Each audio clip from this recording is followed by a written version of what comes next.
Bonjour et bienvenue au vidéo-podcast L'éducation d'adultes en temps de Covid-19. Aujourd'hui, nous allons discuter de l'impact qu'a eu la crise Corona sur les femmes et plus précisément les femmes tunisiennes. J'ai l'honneur d'accueillir Madame Radia Gerbi, la présidente de l'Union nationale de la femme tunisienne, une organisation non gouvernementale née en 1956. Madame Gerbi, je vous remercie d'avoir accepté notre invitation. Je vous souhaite la bienvenue. Merci à vous et bienvenue à tout le monde. Merci beaucoup. Madame Gerbi, en tant qu'organisation représentant les femmes tunisiennes, vous ne militez pas seulement pour l'amélioration du statut de la femme au niveau politique, mais votre organisation est directement impliquée dans le travail avec les femmes tunisiennes de tout âge et de tout contexte socio-économique. Comment se porte la femme tunisienne en ce temps de crise et surtout les femmes en situation de précarité? Et pourriez-vous partager vos observations? Je pense que les femmes tunisiennes, comme plusieurs dans le monde, ont très mal vécu cette période de crise. Elle est déjà appelée crise et je pense que tout le monde, la Tunisie aussi, a vécu une crise économique. Celle-ci a eu un impact sur le volet social. Et du coup, comme les femmes chez nous occupent surtout un travail informel, dans des conditions de travail, dans des conditions un peu difficiles, voire des fois très difficiles, mais surtout, il y a une situation sociale qui était traitée par le manque de moyens économiques, mais ça a aussi engendré un phénomène qu'on a vécu d'une manière je pense, un peu grave, triste, c'est la montée de la violence faite aux femmes, non pas sur le plan économique, social, mais aussi une violence physique. Et le chiffre ou le nombre des femmes victimes de violence dans cette période a vraiment dépassé les limites. La ministre de la Femme précise que le nombre s'est multiplié par 7, voire plus. Et je pense que dans un laps de temps qui est quand même court, que la montée de la violence et cette ampleur, ça reflète que les Tunisiennes ont très mal vécu cette crise. Votre organisation implique les femmes directement dans divers programmes afin de renforcer leur rôle économique et social. Comment votre organisation a pu soutenir et aider les femmes en ce temps de crise? Je pense qu'on a tout fait. On a tout fait dans le cadre des axes sur lesquels on devrait travailler. Donc, on n'a rien négligé, je pense. On a commencé par la sensibilisation, par la suite par le soutien. Les choses avancent et nous, on change de moyens et d'intervention. Donc, c'est pour cela que par la suite, immédiatement, on s'est mobilisé par 10 milliers à voir les femmes dans les patelins, dans les coins les plus reculés de notre pays pour les pousser à rester chez elles. Mais on a fait un autre travail aussi que je pense qu'il est très très important.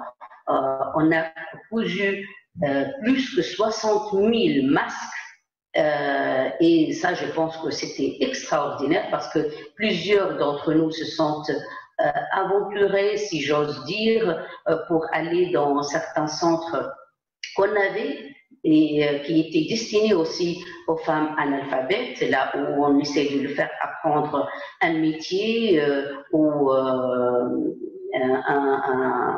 améliorer un savoir-faire. Chez nous, dans mon centre, ces femmes-là se sont mobilisées aussi pour aider la société, mais pour aider le pays à surmonter cette crise. La troisième chose que je pense qu'elle était très importante aussi, dès qu'on a senti qu'il y a une violence qui est en train de prendre de l'ampleur, on a mis nos lignes téléphoniques à la disposition de ces femmes-là.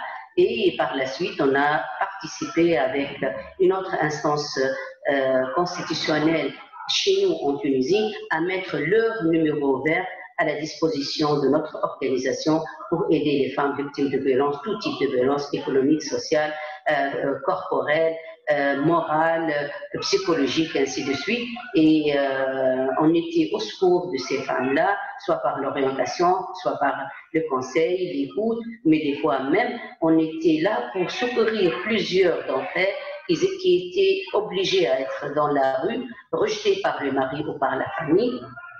Et avec ses enfants aussi, on était là pour intervenir, soit pour la mettre dans nos centres, soit pour la mettre dans un autre centre qui sont mis à la disposition de ces femmes-là, donc même des interventions à haut niveau avec le ministère de la Femme ou avec les autorités. Des fois aussi, comme vous le savez, il y a tellement de pression faite sur les agents de police et la gendarmerie, donc au point qu'ils ne pouvaient pas des fois prendre ces plaintes avec beaucoup de rigueur. Donc on était là aussi pour pousser ces autorités à prendre les choses au sérieux, parce que finalement, nous aussi, on a vécu quelques drames, et à savoir des femmes qui étaient mortes suite à des violences corporelles et physiques. Donc c'est pour cela qu'on était aussi là pour accompagner ces femmes, mais aussi pour que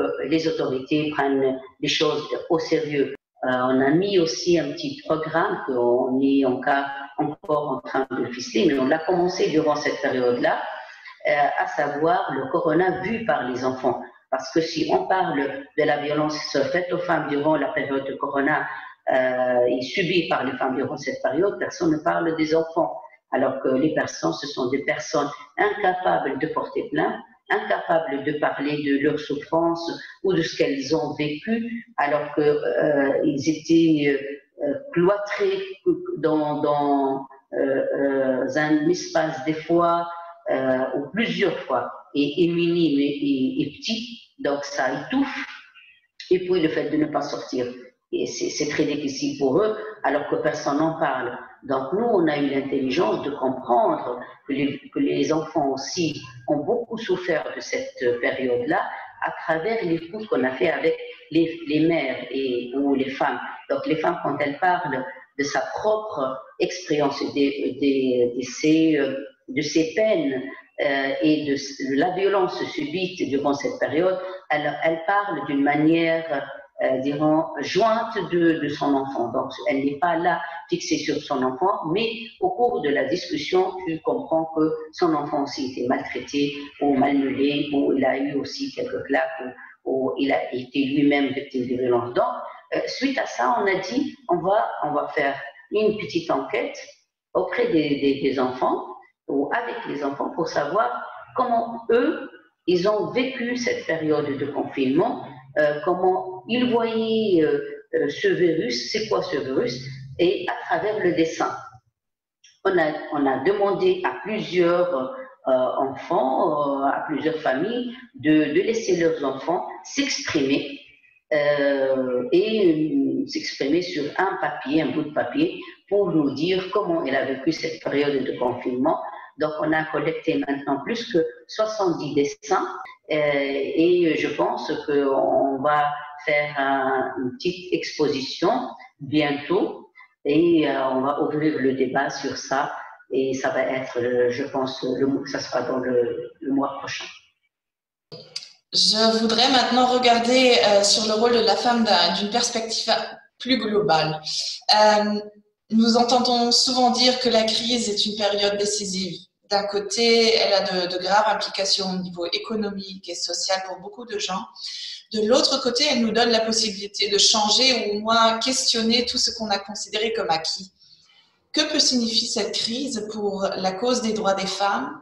Quels sont les risques et quelles sont les chances? Que voyez-vous?